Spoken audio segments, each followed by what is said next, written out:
তাহলে প্রিয় শিক্ষার্থীরা, আমরা আজকে ময়মনসিংহ বোর্ড 2022-এর তোমাদের ফিজিক্স অষ্টম অধ্যায়ের একটা কোশ্চেন সলভ করব। তো এই দেখো, এই কোশ্চেনটাতে কি বলছে।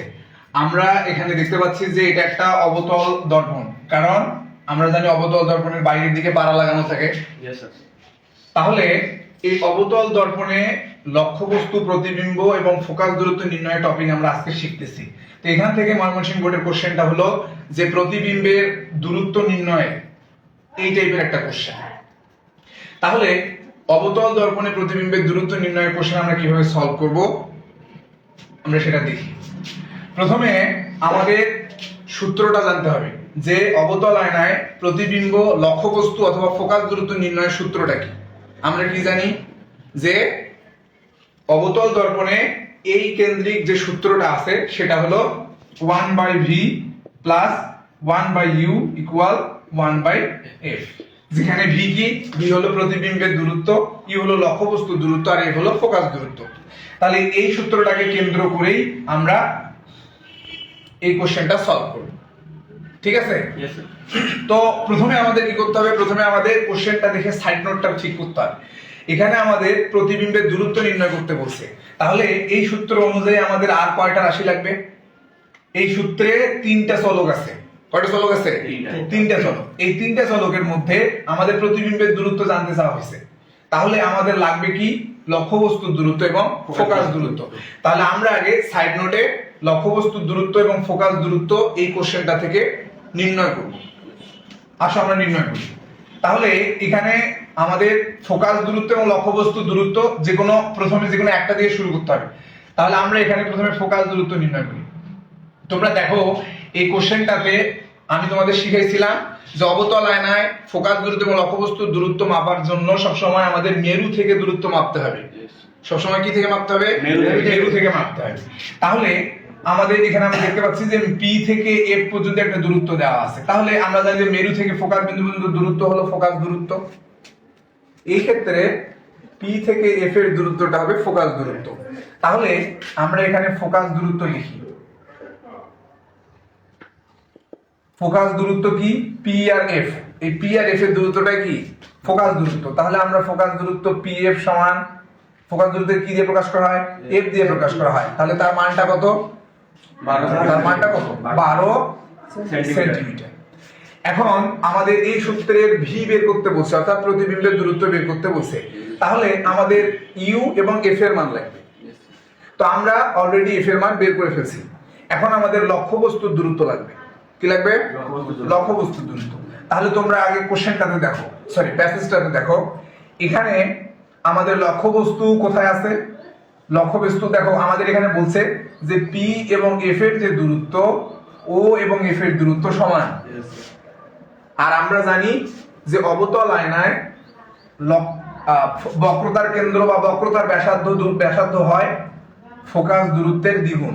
আমরা জানি অবতল আয়নায় বক্রতার ব্যাসার্ধ হয় ফোকাস দূরত্বের দ্বিগুণ। তাহলে আমাদের লক্ষ্যবস্তু দেখা যাচ্ছে যে ফোকাস দূরত্ব চেয়েও 6 সেন্টিমিটার পিছনে আছে। তাহলে লক্ষ্যবস্তুর দূরত্ব বের করতে গেলে আমাদের মেরু থেকে বক্রতার ব্যাসার্ধ পর্যন্ত আগে ব্যাসার্ধ মাপতে হবে। তাহলে আমরা এখানে আগে বক্রতার ব্যাসার্ধ মাপব। তাহলে বক্রতার ব্যাসার্ধ একে আমরা কি দিয়ে লিখতে পারি? বক্রতার ব্যাসার্ধ PO দিয়ে লিখতে পারি, কারণ এই দূরত্বটা হচ্ছে বক্রতার ব্যাসার্ধ। এই দূরত্বটা কি? বক্রতার ব্যাসার্ধ। তাহলে PO। তাহলে এই বক্রতার ব্যাসার্ধ আমরা জানি কি, যে অবতল আয়নায় বক্রতার ব্যাসার্ধ হয় ফোকাস দূরত্বের 2 গুণ। ফোকাস দূরত্বের কি? 2 গুণ। তাহলে বক্রতার ব্যাসার্ধকে আমরা R দিয়ে যদি প্রকাশ করি, তাহলে সেই অনুযায়ী ফোকাস দূরত্বের কত গুণ? ফোকাস দূরত্বকে দ্বিগুণ করলে বক্রতার ব্যাসার্ধ পাওয়া যায়। তা কোন আয়নায় পাওয়া যায়? অবতল আয়নায়। আমরা এই জিনিসটা মনে রাখবো, এই বেসিকটা মনে রাখতে হবে যে অবতল আয়নায় বক্রতার ব্যাসার্ধ ফোকাস দূরত্বের দ্বিগুণ হয়। বক্রতার ব্যাসার্ধ ফোকাস দূরত্বের দ্বিগুণ হয়। তাহলে আমরা এখান থেকে কি লিখতে পারি? 2 ইনটু f এর মান উপরে আছে। f এর মান কত? 12 সেন্টিমিটার। তাহলে এখান থেকে আমাদের কত আসলো? 12 দুগুণী 24 সেন্টিমিটার। তাহলে এই সূত্র কমপ্লিট করতে গেলে আমাদের লক্ষ্যবস্তুর দূরত্ব এবং ফোকাস দূরত্ব আমরা পেয়ে গেছি। এখন আমাদের লক্ষ্যবস্তুর দূরত্ব আমরা নির্ণয় করব। লক্ষ্যবস্তুর দূরত্ব নির্ণয় করতে গেলে আমরা দেখতে পাইলাম যে এখানে মেরু থেকে বক্রতার ব্যাসার্ধ পর্যন্ত দূরত্ব আমরা আগে বের করছি। এখন আমরা দেখতেছি যে বক্রতার ব্যাসার্ধ থেকে আরো 6 সেন্টিমিটার পিছনে লক্ষ্যবস্তুর অবস্থান। তাহলে এক্ষেত্রে আমরা লক্ষ্যবস্তুর অবস্থান নির্ণয় করব। তাহলে লক্ষ্যবস্তুর দূরত্ব লিখলাম। লক্ষ্যবস্তুর দূরত্বকে কি দিয়ে প্রকাশ করা হয়? ইউ দিয়ে প্রকাশ করা হয়। তাহলে লক্ষ্যবস্তুর দূরত্ব ইউ কোনটা দূরত্বের সমান? পিবি। পিবি সমান কিনা? তাহলে লক্ষ্যবস্তুর দূরত্ব পিবি সমান। তাহলে এই পিবির মধ্যে দেখো, পিবি পর্যন্ত যেতে চাইলে তাহলে মাঝখানে আমাদের কোনটা দূরত্ব লাগতেছে? পিও। কারণ এই পি থেকে ও পর্যন্ত হলো বক্রতার ব্যাসার্ধ।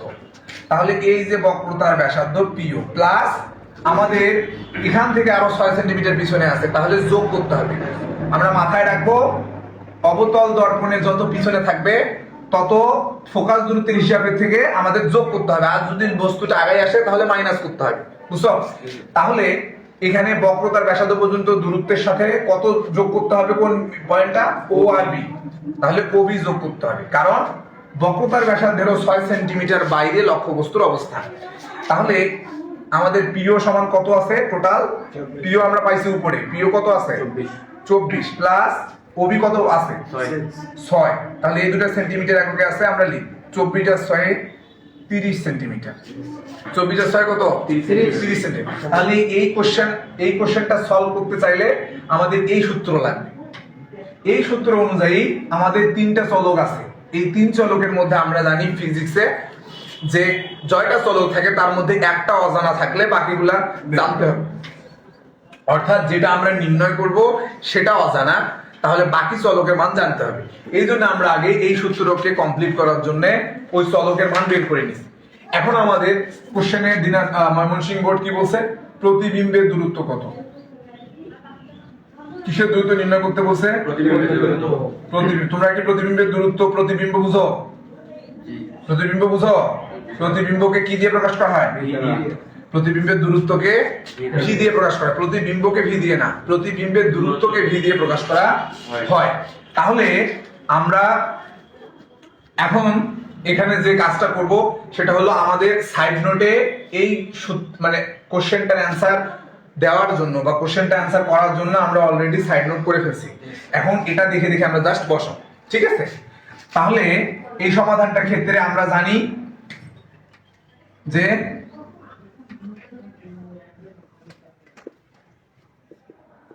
এটা আমরা জানি কি না? তাহলে আমরা জানি অবতল দর্পণে প্রতিবিম্বের দূরত্ব নির্ণয়ে এই সূত্রটা ইউজ করতে হয়। সেটা হলো 1/v + 1/u = 1/f। এখন আমাদের এখান থেকে কোন রাশির মান বের করতে হবে? v এর মান। তাহলে v আছে এই ভগ্নাংশে, তাহলে এটাকে আমরা রেখে দিব, কারণ আমরা জানি যে রাশির মান বের করতে হয় তাকে বামে রাখতে হয়, তাকে বামে রাখতে হয়। তাহলে এখান থেকে আগে কি ছিল? 1/f। এখন বাম দিকে 1/u ছিল প্লাস আকারে, এই বামের প্লাসটা ডানে গেলে কি হবে? মাইনাস হবে। তাহলে এখানে হবে -1/u। এরপরে আমাদের এখানে মান বসাইতে হবে। তাহলে 1/f এর মান কত? এই যে 1 লিখলাম, বাই f এর মান আমরা কত পাইছি? 12 সেন্টিমিটার, মাইনাস 1/u এর মান 30 সেন্টিমিটার। এরপরে আমরা এই 1/12 এবং 30 এর লসাগু করব, কারণ আমরা জানি দুইটা ভগ্নাংশ থাকে যদি মাঝখানে প্লাস আর মাইনাস তাহলে লসাগু করতে হয়। এই জন্য আমরা প্রথমে কি করব? লসাগু করব। এখন এখানে কিন্তু একটা জিনিস বি কেয়ারফুল এবং সবসময় সতর্ক থাকতে হবে, বি অ্যালার্ট। সেটা হলো যে এখানে এই যেহেতু দূরত্ব বিষয়ে কোশ্চেনটা, এই জন্য এখানে এককগুলা যাতে একই থাকে। অর্থাৎ লক্ষ্যবস্তু দূরত্বের একক এবং প্রতিবিম্বের দূরত্বের মানে ফোকাস দূরত্বের একক অথবা প্রতিবিম্বের দূরত্বের একক যাতে একই থাকে। একটা একরকম এককে আরেকটা অন্যরকম এককে থাকলে ম্যাথের সমাধান করা যাবে না। তাহলে 12 আর 30 এর লসাগু কত হয়? 12 আর 30 এর লসাগু কত হয়? 60। তোমরা বলো 12 আর 30 এর লসাগু কত? 60। তাহলে 12 আর 30 এর লসাগু 60। তো 60 নিলাম। এরপরে নিয়ম কি? পরের নিয়ম হলো এই লসাগু দ্বারা প্রথম ভগ্নাংশের হরটাকে ভাগ দিতে হবে। তাহলে 60 ভাগ 12 দিলে কত হয়? 5 হয়। 60 ভাগ 12 দিলে 5 হয়। তাহলে ওই 5 দিয়ে এই এককে গুণ করতে হবে। 5 একে 5, এখানে আছে মাইনাস 60 দিয়ে 30 কে ভাগ, কত হয়? 2, 2 একে 2। তাহলে এটা বিয়োগ করলে কত দাঁড়ায়? 5 বিয়োগ 2 কত? 3। 5 বিয়োগ 2 কত? 3 হবে। তাহলে 3 নিচে কত আছে? 60। এখন আমরা এখানে আমাদের স্যাররা ভি এর মান বের করতে বলছে, মানে যে কোশ্চেনে আমাদের কিসের মান বের করতে বলছে? ভি এর মান বের করতে বলছে। তাহলে আমরা কি জানি ম্যাথের নিয়মে, যে আমরা এখান থেকে আর গুণন করেও ভি বের করতে পারবো অথবা ব্যস্তকরণ করে। সেটার নিয়ম কি? যে উভয় দিকে একই সাথে উভয় দিকের ভগ্নাংশকে উল্টাই দিতে হবে, বুঝছো?